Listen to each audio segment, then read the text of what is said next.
وہ دیکھنے میں شریف گھر کی بیٹی لگ رہی تھی۔ میرے قریب ہو کر بولی، چلو گے صاحب؟ میں نے پوچھا کتنے پیسے لوگی؟ کہنے لگی، آپ کتنے پیسے دیں گے؟ میں نے اس کی گہری نیلی آنکھوں میں جھانک کر دیکھا اور کہا، آؤ گاڑی میں بیٹھو۔ وہ گاڑی میں بیٹھی اور ڈرتے ہوئے بولی، کتنے آدمی ہو؟ میں نے مسکرا کر کہا، میں اکیلا ہی ہوں۔ وہ کچھ دیر خاموش بیٹھی رہی، پھر بولی، آپ مجھے سگریٹ سے جلاؤ گے تو نہیں؟ میں نے مسکرا کر کہا، بالکل بھی نہیں۔ وہ کہنے لگی، آپ بے شک پیسے کم دے دینا، مگر میرے ساتھ کچھ برا نہ کرنا۔ وہ بہت خوبصورت تھی اور اس کی معصومیت اس کی باتوں سے ٹپک رہی تھی، مگر پتہ نہیں کیا مجبوری تھی کہ وہ جسم بیچنے پر مجبور تھی۔ میں نے پوچھا، کھانا کھایا ہے؟ کہنے لگی، نہیں۔ میں نے ایک ہوٹل کے سامنے گاڑی روکی، کھانا پیک کروایا اور گاڑی میں بیٹھ کر آفس کی طرف چل دیا۔ رات کے 11 بج رہے تھے، سب اپنا کام کر رہے تھے، مگر وہ مسلسل میری طرف دیکھ رہی تھی۔ میں نے کھانا پلیٹ میں ڈالا، اسے کہا، ہاتھ دھو لو۔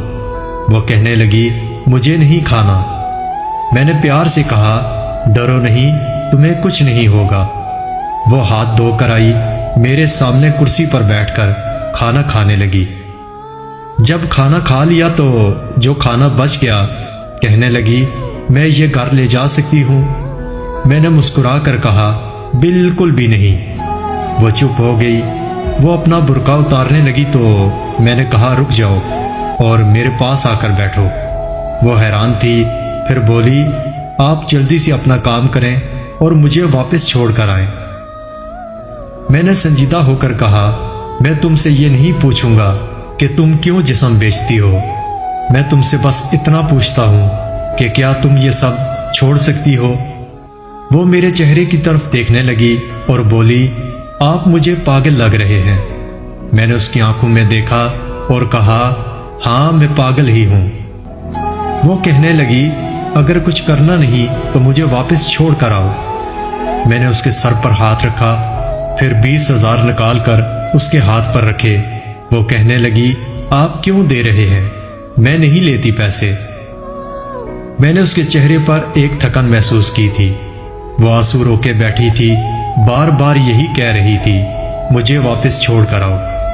میں نے اسے یقین دلایا کہ ڈرنے کی کوئی بات نہیں۔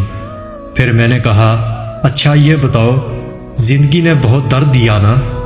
یہ سنتے ہی اس کی آنکھیں نم ہو گئی، جیسے کوئی قیامت گر گئی ہو اس پر۔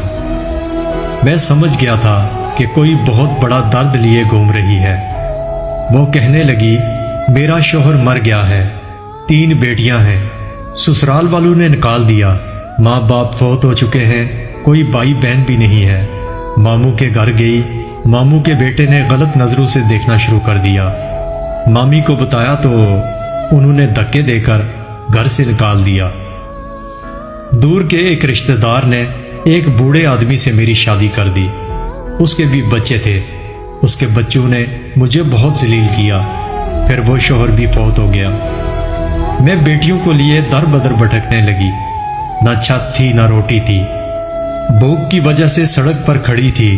ایک صاحب آئے، کہنے لگے، 1 گھنٹے کا 5,000 دوں گا۔ نہ چاہتے ہوئے بھی ماں کی ممتا حالات کی ستائی ہوئی کیا کرتی، آخر چل دی۔ اب ہر روز جسم بیچتی ہوں، کرائے کا گھر لیا ہے، بیٹیوں کو اکیلا چھوڑ کر آتی ہوں۔ کیا کروں، بہت سوچا خودکشی کر لوں، لیکن بیٹیوں کو دیکھ کر ہمت نہیں ہوتی۔ وہ روئے جا رہی تھی، میں زمانے کی بے حسی محسوس کر رہا تھا۔ میں نے اس کے سر پر ہاتھ رکھا اور کہا، آج سے میں تمہارا بھائی ہوں، آج سے تم اپنی بیٹیوں کے ساتھ میرے آفس کے اوپر والے روم میں رہو گی۔ وہ یقین نہیں کر پا رہی تھی۔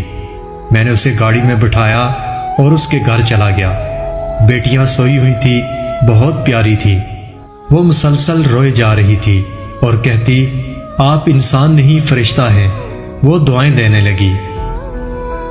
میں انہیں آفس لے آیا۔ میں نے کہا، اب تم سو جاؤ۔ میں اپنے آفس روم میں گیا، میرے سامنے سے وہ چہرہ گزرا جو ایک لڑکی اپنے شوہر سے جھگڑا کر رہی تھی، اسے کہہ رہی تھی مجھے طلاق دو، تمہیں میری قدر نہیں۔ وہ اپنا گھر جلا رہی تھی۔ اپنی بیوقوفی کی وجہ سے اسے کیا پتا زمانے کی تلخیاں کیا ہوتی ہیں۔ طلاق لینا آسان ہے، اس کے بعد جینا موت ہے۔